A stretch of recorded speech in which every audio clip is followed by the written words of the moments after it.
Today, we're going to learn why these multi-million-dollar, irreplaceable Russian strategic bombers were left naked and exposed with no overhead protection, exactly how many aircraft were actually destroyed based on fancy new satellite and radar image evidence, how Ukrainian intelligence operatives pulled off this historic Ocean's 11-style attack, and how Russian forces might respond. I'm your average infantryman, Cappy. I create weekly videos about war, weapon systems, and geopolitics, so let's jump right into it, you guys. Way back in December 2023, the Ukrainian military intelligence hatched a plan to target Russia's strategic bomber fleet that's been firing conventional missiles at their cities for years now. But there was a huge challenge standing in their way. These valuable aircraft take off from remote airfields, located over 4,000 miles or 6,000 kilometers away, which is far outside the range of Ukraine's attack drones. So they came up with a solution. Take a look at this picture here that Ukrainian SBU agents released after the attack. It shows the location of the warehouse inside Russia where they stockpiled the drones and explosives. Russian FSB security agents have since geolocated it using open source markers.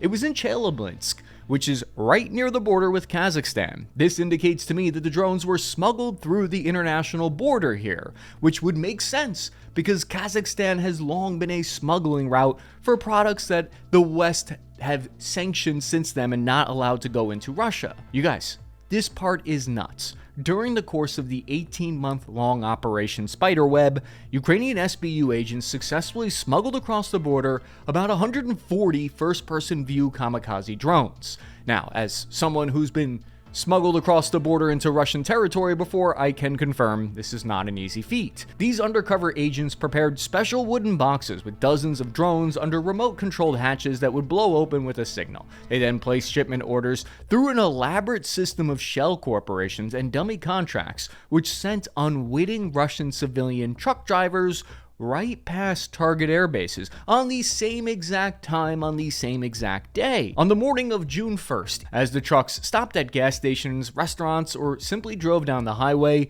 they deployed swarms of hidden FPV drones. Some of the locals and truck drivers actually noticed what was happening. They climbed on top of the containers to try to stop the drones, but it was too late. The trap had already been sprung. One truck driver who was interviewed by Russian state media later, RIA Novosti, the publication, they said, quote, "They were in the back of the truck and we threw stones to keep them from flying up, to keep them pinned down," end quote. All the Russian truck drivers have since told similar stories of being booked by businessmen who requested they deliver the wooden cabins to different locations around Russia. Kids, you know the lesson here, right? Watch out for strange businessmen asking you to drive near air bases. According to a Telegram channel with links to Russian state security services called Baza, some of the drivers said they received further instructions of where exactly to park the trucks. As soon as they followed those directions, they were shocked to see drones flying out of them. I mean, I know hindsight is 20/20 here, you guys, but it sounds like a real suspicious job to me. Privately booked to drive a weird wooden cabin to the middle of nowhere, Russia, at a very specific time, date, and place? Or I don't know, maybe that's a normal Tuesday in Russia. The attack drones flew a few kilometers to their targets, and video evidence shows them slamming into multiple Russian aircraft. This might be one of the most lower enlisted private things I've ever seen. I stumbled across this video of a Russian soldier doing a live stream, selfie-style self-report on the battle damage. War Thunder forums leaking information will never have anything on soldiers looking for clout. The Ukrainian drone operators had direct control over the FPV drones, it appears like, once they were deployed. National security author Dmitry Apavrylich said on X that he believes that they used Russia's own 4G LTE mobile cell network to pilot these drones. Can you hear me now? And it could have been done from outside Russia. This was a weakness in their air defense they exploited because Russian Air Force probably didn't want to jam the entire cell network for the whole civilians living in that area of those air bases. So Ukraine successfully hit 4 air bases, and they targeted a 5th even further east in Amur Oblast that borders China. But that truck caught fire before reaching the deployment zone. It's like my old squad leader used to always say, ain't no warfare like partisan warfare. Once the Trojan trucks, as they're being called, were on their way, the Ukrainian agents safely slipped out of Russian territory before all chaos was about to be unleashed. Let's do some of what's called BDA in the military, or battle damage assessment, because I've heard a wild range of how many aircraft were actually hit. You got Russia saying, oh, barely any. You got Ukraine saying, oh, tons of them. So what is the actual truth? Thanks to satellite and radar being accessible by civilians and jamooks like myself, we can actually confirm a lot of what happened now that the dust has settled a few days later. The Times dropped a couple of $1,000 to get access to these radar images and confirms 7 Russian strategic bombers appear to be destroyed at the Bela Air Base, and the Olenia had 5 confirmed hits from the video footage released. I apologize if I'm pronouncing these names incorrectly. I am not a Slav. Russian mill bloggers themselves claim the losses are less at 12 strategic bombers and 1 other aircraft, likely a giant transport. So Ukrainian intelligence, SBU, and the government in Ukraine reported that up to 41 bombers had been destroyed. Then on the afternoon of June 4th, the Ukrainian government released video evidence, proof of the drones striking 24 aircraft strategic bombers, 2 of which were the very valuable A-50 radar aircraft that cost about $300 million a pop, blinding one of the Russian armed forces' best eyes in the sky. The Soviets only built around 40 of them, of which 6 were operational in the Russian fleet as of March 2025, which means that now they're down to 4. This is a very critical asset for them for finding targets and also protecting their other aircraft. The reason Russia puts vehicle tires, rubber tires on top of the bombers like you see there, it's their attempt to try to fool artificial intelligence systems that rely on image matching, and they want to fool them into thinking that's not an aircraft that they're looking at. So if a missile or an AI-driven drone has its camera look over there, then it might not think that it's an aircraft.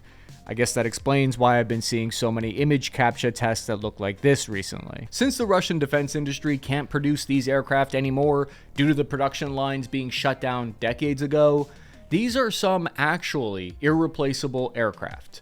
This allegedly has cost the Russian military somewhere between $2 and $7 billion worth of damage. Ukrainian government claims they're going to release more video evidence of strikes on strategic bombers, but we don't know if it's going to add up from the 24 up to the 41 that they claim they've hit. The big question that jumped out to me was, why were these Russian bombers left seemingly unprotected without even a net or any kind of overhead protection? Can't someone build a warehouse or a tarp around these things?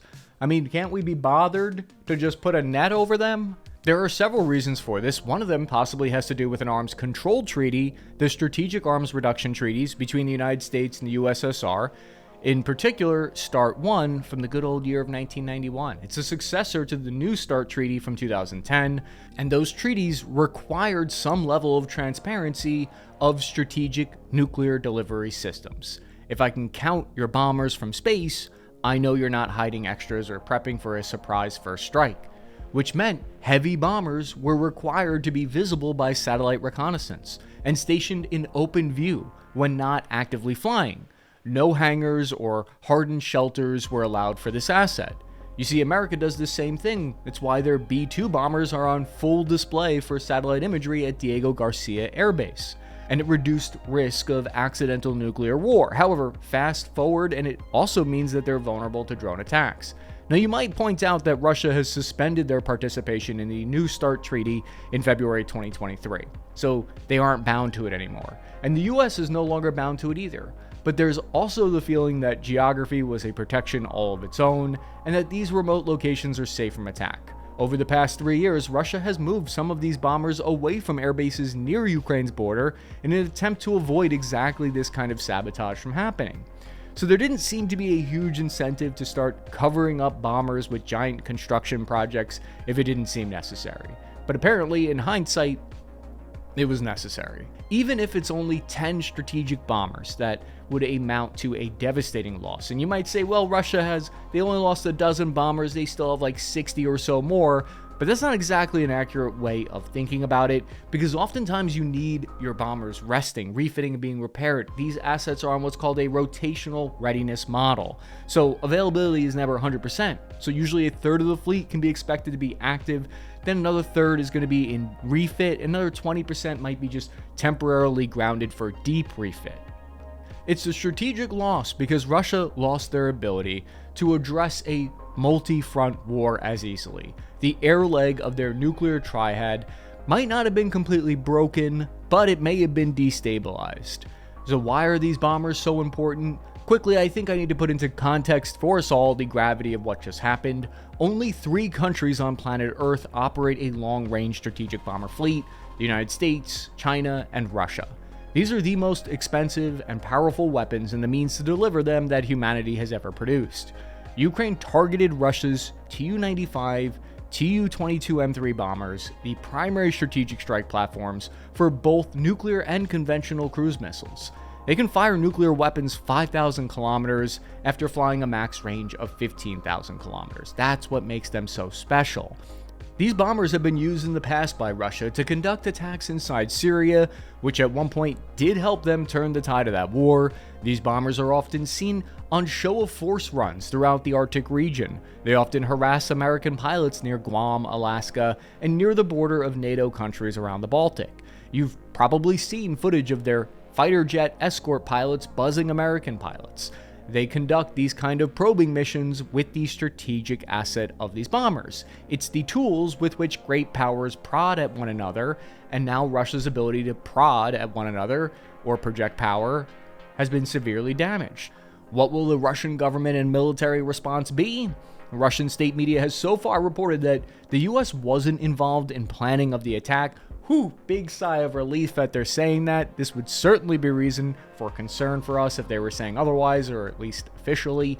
So far, from what I've seen, the official Russian government response has been an attempt to minimize the attack. However, if we look at the Russian mill blogger community, which is very influential in Russia, they have been furious, with a lot of them famously calling it Russia's Pearl Harbor. A Russian war blogger, Roman Alkin, wrote on Telegram, "We hope that the response will be the same as the US response to the attack on their Pearl Harbor, or even tougher." What even? The historical analogy is pretty weak here in my opinion. Whether you are for Russia or against Russia, I mean, Pearl Harbor was a surprise attack by Japan before a formal declaration of war. Not to litigate this point too much, but at the very least, these 2 countries have been going at war for years now. This is nothing like Pearl Harbor. Russia has it in their nuclear doctrine that if their strategic delivery systems are attacked, they might reach that threshold for a nuclear retaliation. It's a possibility. However, it's unclear if this attack would invoke that kind of response, and it seems unlikely due to the fact that it would incur the wrath of many other countries. Former Ukrainian officer and open source analyst Tatarigami said, quote, "Notably, Ukrainian strikes appear to have deliberately avoided the more modern and nuclear-capable Tu-160 bombers, instead targeting the Tu-95 and Tu-22M3 platforms. We believe this selectively was a deliberate decision to avoid escalations by targeting key elements of Russia's nuclear triad, while still degrading assets actively involved in conventional strikes." There were even early reports that a Russian nuclear subbase near Murmansk was hit, although it now appears like later on it turned out that maybe those reports were false. But this shows just how much panic and confusion has been spreading throughout Russia. It reminds me of the beeper attack that the Mossad conducted against Hezbollah agents, and it reminds me of the threat analysis reports that I've read recently about how civilian container ships on floating water could be turned into hidden drone or missile silos against American bases by China or Iran. I thought all of this is an emerging type of warfare that I would call remote hybrid sabotage. So this attack has changed how we will think about warfare, I think. It will change how we in America will seek to protect our vulnerable strategic bombers. It'll change how we think about rear bases that we took for granted were safe and sound. I mean, on the real, if you drive a truck in America, forget about stopping anywhere near air bases without getting pulled over now.